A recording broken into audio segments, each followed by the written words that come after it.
여러분, 사도행전이 말하고 있는 초대교회 성도들의 신앙생활은 어땠을까요? 우리가 지금 이 시대, 그로부터 한 2000년이 지난 이 시대에 신앙생활을 하는 오늘 이 시대 현대의 신앙인들인데, 초대교회 때 성도들의 신앙생활은 어땠을까요? 우리가 그 부분들을 또 잘 알아야 합니다. 성령이 강력하게 임하시고 처음 전한 복음, 이 베드로가 복음을 전했는데, 베드로가 예수는 그리스도다, 예수님이 십자가에 죽으시고 부활하셔서 그분은 그리스도이시다, 이것을 전파하고, 그리고 모인 사람들에게 회개하라, 그리고 회개하고 죄사함을 받으라, 너희가 이 패악한 세대에서 구원을 받으라, 이런 내용의 복음을 선포했습니다. 베드로가 전한 이 복음을 듣고서 회개하고 예수님을 믿는 사람이 그날에 3,000명이었습니다. 이 3,000명으로 초대교회가 시작되었죠. 첫 성도들, 3,000명의 성도들, 이들의 신앙생활은 어땠을까요? 사도행전 2장에 보면, 오늘 본문의 앞쪽인데, 그들이 3,000명의 세례를 받고서 사도의 가르침을 받았습니다. 사도로부터 말씀을 배운 것이죠. 그리고 서로 교제하며 떡을 떼었습니다. 성만찬을 했다는 것입니다. 그리고 오직 기도에 힘썼습니다. 이 내용의 말씀을 보면 우리가 하고 있는 말씀 생활, 그리고 기도 생활, 그리고 성찬입니다. 그리고 이어지는 내용이 오늘 본문으로 읽은 43절부터의 내용인데, 초대교회의 이 첫 성도들 3,000명의 신앙생활에 대한 부연 설명을 하는 내용입니다. 이 예루살렘, 유대 지역에 3,000명이 하루에 세례를 받고 사람들이 변했습니다. 그리고 그들이 이제 사도로부터 가르침을 받기 시작했고, 예수님의 살과 또 잔을 나누는 성만찬을 하고 기도에 힘쓰고, 그들의 삶이 완전히 변했습니다. 그리고 그들이 복음으로 살아가는 그 삶에 하나님이 기적과 표적을 많이 나타내셨습니다. 사도행전의 저자 누가는 당시 이 믿는 사람들의 삶을 이렇게 기록했습니다. 방금 우리가 읽은 본문인데 44절부터 46절 말씀을 다시 한번 같이 합독하여 읽겠습니다. 시작. 믿는 사람이 다 함께 있어 모든 물건을 서로 통용하고, 또 재산과 소유를 팔아 각 사람의 필요를 따라 나눠주며, 날마다 마음을 같이하여 성전에 모이기를 힘쓰고, 집에서 떡을 떼며 기쁨과 순전한 마음으로 음식을 먹고. 아멘. 믿는 사람이 다 함께 있었다, 같이 있었다. 이건 공동체를 의미하죠. 이 공동체가 초대교회입니다. 그들이 교회 공동체를 이루었고, 그리고 그들의 자신의 재산과 소유를 서로 통용했다. 필요를 따라서 나누어 주었다. 그리고 그들은 성전에 모이기를 힘썼고, 그리고 집에서는 떡을 떼고 음식을 나누며 성찬을 했다. 주님의 살과 피를 흘리면 떡과 잔을 나누었다는 것이죠. 이 말씀을 보면 초대교회 성도들의 신앙생활의 특징 중에서 중요한 것 하나가 성찬을 나누는 것입니다. 성찬을 나눈 것, 이것은 초대교회 성도들에게 있었던 아주 중요한 신앙생활의 특징이다. 누가가 그렇게 이야기하는 것이죠. 그리고 집에서 떡을 떼고 음식을 나누던 그 성도들이 순전한 마음으로 거기에 동참을 했고, 그들에게는 기쁨이 있었다고 했습니다. 기쁨이 있었다. 여러분, 이 기쁨이라고 하는 것은 성도의 신앙생활의 중요한 부분인데, 누가복음 마지막 부분에 보면 예수님께서 승천하시는 모습이 기록되어 있습니다. 예수님이 승천하실 때에 부활하신 예수님이 제자들을 모으고 그들을 축복하고 승천하셨습니다. 그때에 제자들에게 기쁨이 임했습니다. 그래서 그들은 거기에서 예수님을 경배했고, 그리고 큰 기쁨으로 예루살렘으로 돌아가서 성전에서 하나님을 찬송했습니다. 부활하시고 승천하신 예수님이 다시 오실 것이라고 하는 믿음을 가진 제자들에게 임한 기쁨, 예수님이 다시 오실 것을 믿는 제자들의 마음에 주신 그 기쁨, 이 기쁨이 오늘 우리들에게도 있어야 하는 기쁨입니다.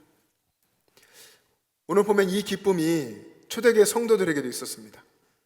사도의 가르침을 받고 기도에 힘쓰고 집에 모여서 성찬을 나누는 초대교회 성도들에게 여전히 이 기쁨이 있었다는 것입니다.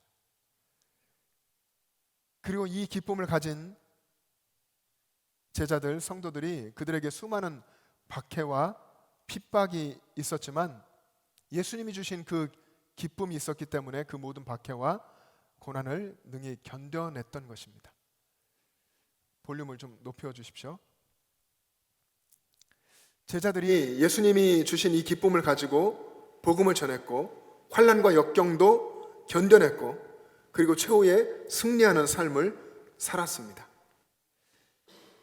제자들에게 있었던 이 기쁨, 부활하신 예수님이 주신 이 기쁨이 오늘 본문의 말씀을 보면 사도의 가르침을 받고 그리고 기도하기에 힘쓰고 성찬을 통해서 예수님의 떡과 잔을 나누는 성도들에게도 있었다 하는 것입니다.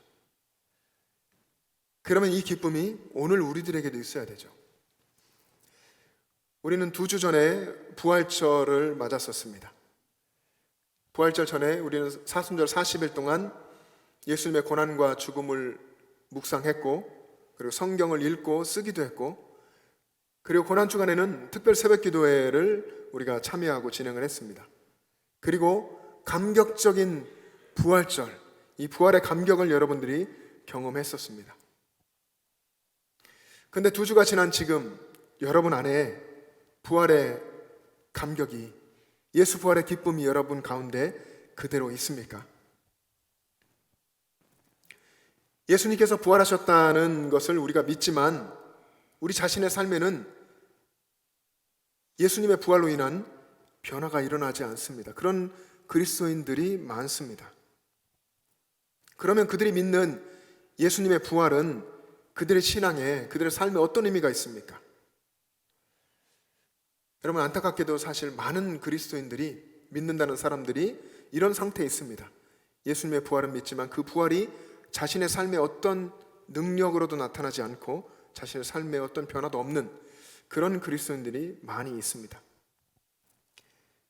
예수님의 부활을 믿고 나의 부활도 믿는다고 말은 하지만 실제로 자신의 삶에 어떤 변화도 있지 않은 그런 사람, 여전히 세상 사람들처럼 조그만 유혹에도, 조그만 시험에도 무너지고 넘어지는 사람들이 많이 있습니다. 사랑하는 여러분, 믿는다고 하는 사람들의 삶에 왜 이런 변화가, 예수님으로 인한, 부활하신 예수님으로 인한 그런 변화가 일어나지 않는 걸까요? 왜 내 삶에는 예수님의 부활을 믿는다고 하면서도 그런 입술의 고백은 있는데 왜 내 삶에는 변화가 없는 걸까요? 나의 옛사람이 예수님과 함께 그 십자가에서 죽었고 예수님과 함께 다시 살아왔다 하는 것, 그런 하나님의 자녀로 살고 있다고 하는 그런 부활신앙의 고백이 우리 안에 분명하지 않기 때문입니다. 내가 예수 그리스도 안에서, 예수님 십자가에서 거듭나서 하나님의 자녀가 되었다, 내가 하나님의 자녀로 지금 살고 있다고 하는 이 신앙 고백이 분명하지 않기 때문에 그렇습니다.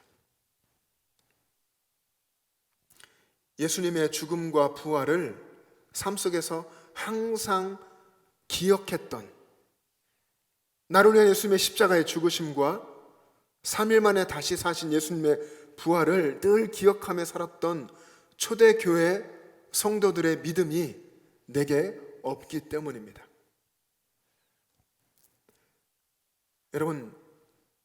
여러분은 예수님을 얼마나 사랑하십니까? 여러분은 예수님을 얼마나 사랑하고 계신 것 같습니까?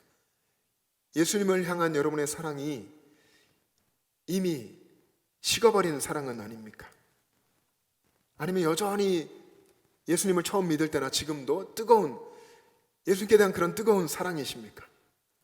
아니면요, 이것도 아니고 저것도 아닌 그냥 미지근한 그런 사랑으로 살고 계십니까? 좀 더 실제적인 질문으로 바꿔 말하면 여러분들에게 사랑하는 자녀들이 있을 겁니다. 여러분이 사랑하는 자녀, 그 자녀가 성장해서 또 손주들이 있을 수 있습니다. 여러분의 사랑하는 자녀, 여러분의 손주들보다 예수님을 여러분이 더 사랑하십니까?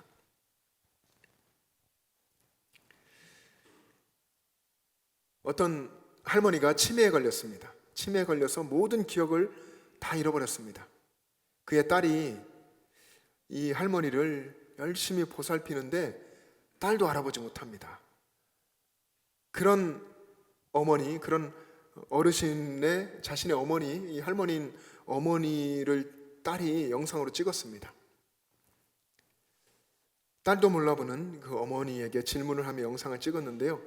이 딸이 찍은 어느 치매 할머니의 영상을 잠깐 우리 화면으로 보시겠습니다.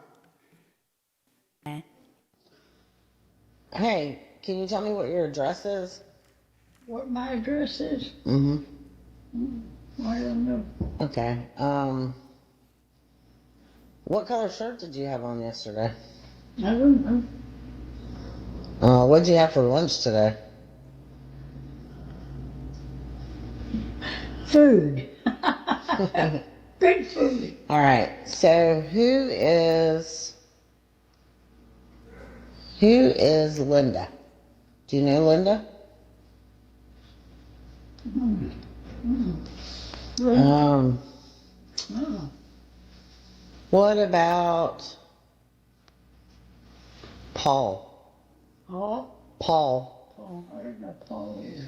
All right. Who is Jesus? Well, Jesus is the one that saved me and lives in my heart and will take me home. Quite amazing. I love him. 이 88세의 할머니는 주소도 모르고 가족들 이름 다 몰라도 예수님은 똑똑히 기억하고 있었습니다. 그리고 예수님께서는 자신을 집으로 데려가실 거라는 사실도요. 그리고 자신은 예수님을 사랑한다고 고백했습니다.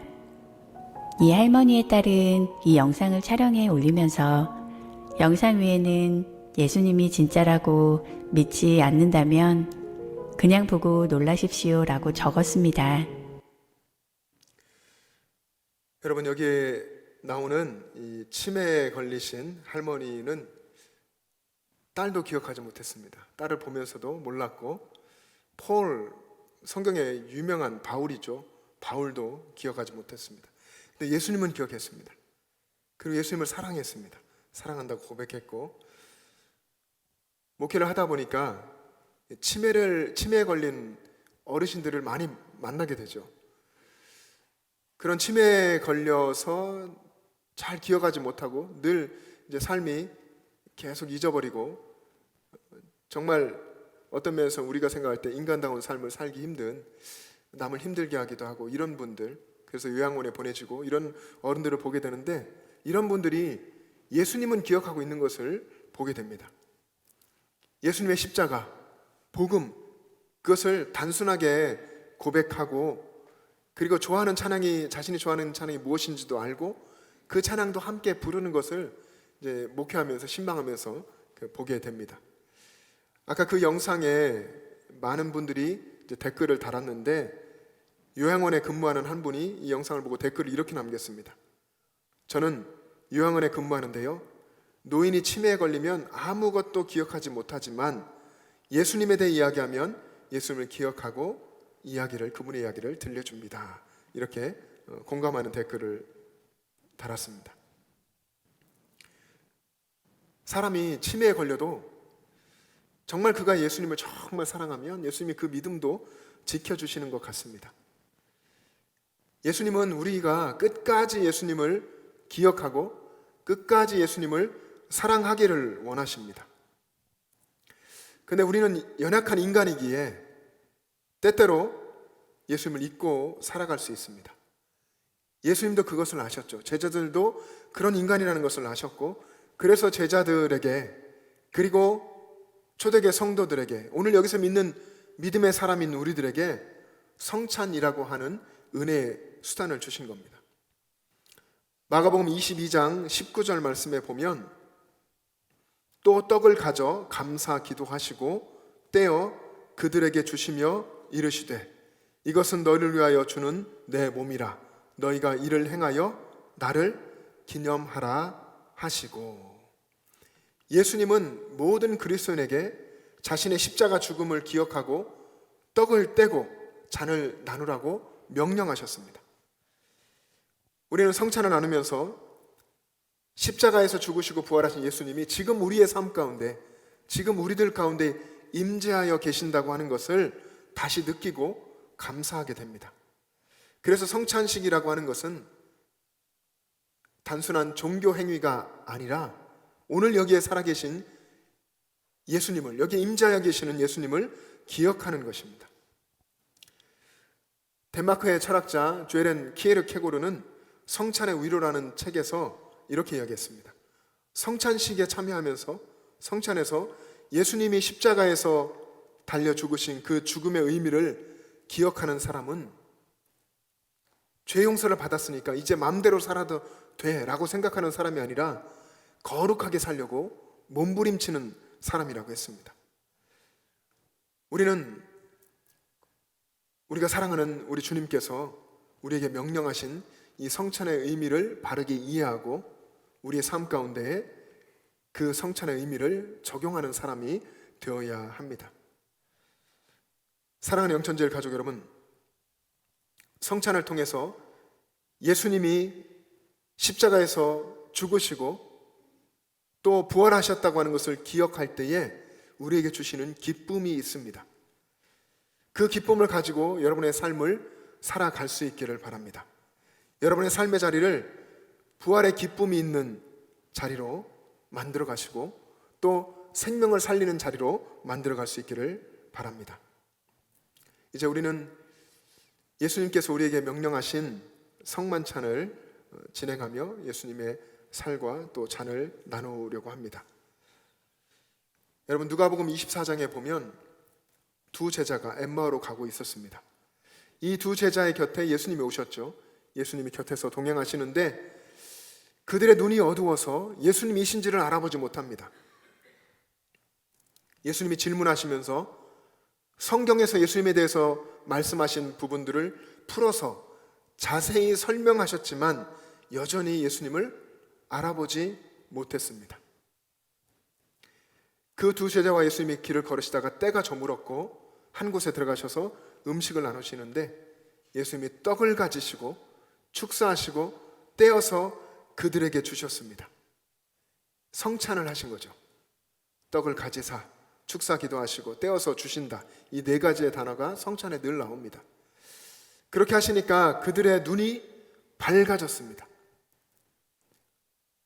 떡을 받고 그들의 눈이 밝아져서 예수님을 알아보게 됐죠. 그리고 그제서야 말씀을 받을 때에, 예수님이 말씀을 자세히 풀어 설명해 주실 때에 그들이 마음이 뜨거워졌었다고 하는 것을 기억해냅니다. 여러분, 성찬은 우리에게 주신 은혜의 통로라는 것을 우리가 알게 됩니다. 엠마오로 가던 제자들이 말씀을 통해서는 예수님을 알아보지 못했는데 우리도 그럴 수 있습니다. 성경 공부합니다. 지식적으로 배웁니다. 지식적으로만 배우기 때문에 예수님을 알지 못하게 되는 경우가 있습니다. 그런데 말씀으로는 알지 못했지만 성찬을 받는 순간 어두웠던 눈이 뜨게 됐습니다. 여러분, 우리가 지금 진행하게 될 이 성만찬은 십자가에서 나를 위해 죽으시고 부활하신 주님이 지금 이 자리에 임재하여 계신다고 하는 것을 다시 느끼고 깨닫게 되는 은혜의 시간입니다. 예수님은 십자가 부활과 그리고 그 주신 은혜를 지속적으로 기억하라고, 예수님의 죽으심과 부활로 우리에게 주신 그 은혜를 지속적으로 기억하라고 나를 기념하라고 명령하시고 성만찬을 제정해 주셨습니다. 그래서 우리는 이 성찬을 사모해야 하고 성찬의 은혜를 사모해야 합니다. 우리 함께 기도하겠습니다. 사랑의 주님, 주님의 은혜를 감사합니다. 나를 위한 주님의 십자가의 죽으심과 부활을 성찬을 통해서 늘 기억하고 삶 가운데 임하여 계시는 예수님을 늘 바라보았던 초대교회의 성도들처럼 우리도 늘 예수님을 바라보게 하여 주시옵소서. 성찬 가운데 임재하여 주시고 우리 가운데 부활의 주님을 바라보는 기쁨을 충만하게 부어 주시옵소서. 감사드리며 예수님의 이름으로 기도합니다. 아멘.